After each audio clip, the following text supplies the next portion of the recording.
بۆ ڕاکێشانی سەرنجی خەڵکی بۆ گرنگی پرسی ئاشتی لە جیهاندا پاسکیل سوارێکی ئێرانی بە ناوی ڕەحمەتوڵڵا ئازاد تەمەن 60 ساڵ لە ماوەی 40 ساڵدا زیاتر لە 80 وڵات بە پاسکیلەکەی گەڕاوە. ڕەحمەتوڵڵا ئازاد لە ناوچەیەکی نزیک بە تارانی پایتەختی ئێران لەدایک بووە و هەر لەوێ گەورە بووە. لە گەنجێتیدا بڕیار دەدات بۆ ڕاکێشانی سەرنجی جیهان لەسەر پرسی ئاشتی و تێکچوونی هاوسەنگی دادپەروەری و مەترسی ئەو جەنگانەی ڕوبەڕووی جیهان دەبنەوە. گەشتێک بە پاسکیل دەست پێ دەکات.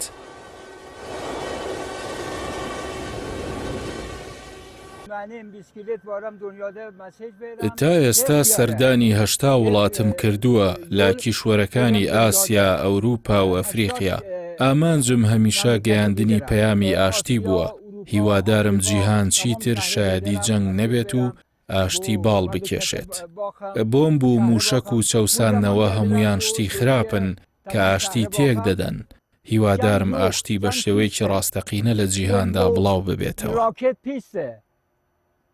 زۆن پیسە، سوڵ، ئیتحاد.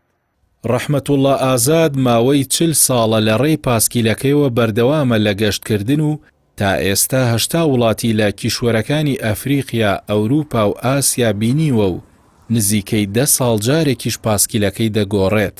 بە وتەی خۆی ڕەحمەتوڵڵا ئازاد سەردانی هەر وڵاتێکی کردبێت هەوڵی داوە خەڵکی ببینێت و پەیامی هاندان بۆ ئاشتیان پێ بگەێنێت. کۆتا گەشتیش بۆ تورکیا بووە. ناوبراو لە تورکیا سەردانی شارەکانی موش لە ڕۆژهەڵات، قەیسەری و سیواس لە ناوەڕاستی کردووە. پاشان چووەتە پارێزگای ئاگری کە هاوسنوورە لەگەڵ ئێران و کۆتا وێستگەشی لە شارۆچکەی تاشڵی چای میوان بووە.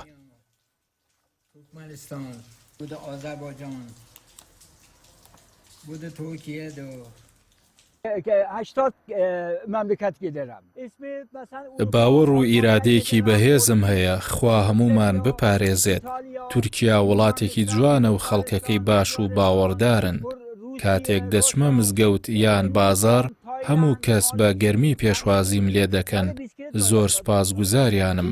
شەوانە لە وێزگەی سوتەمەنی یان مزگەوت یان لە چادرێک کە لەسەر پاسکیلەکەم هەڵم گرتووە دەخەوم. هەزاران کیلۆمەترم بڕیوە و تەندروستیم زۆر باشە. لەو ماوەیەدا هەرگیز پێویستم بە سەردانی نەخۆشخانە نەبووە. من گێدەم مەسجدە، من گێدەم مارکێت، من گێدەم بازار، باخەم. دوایەوەی ئازاد بە پاسکیلەکەی گەیشتە شارۆچکەی دۆغۆ بایەزید لە کۆتا خاڵی ڕۆژهەڵاتی تورکیا و پاش پشوێکی کورد لەگەڵ پاسکیلەکەی چووەوە ئێران و کۆتایی بە گەشتەکەی بۆ تورکیا و 80 وڵاتی جیهان هێنا.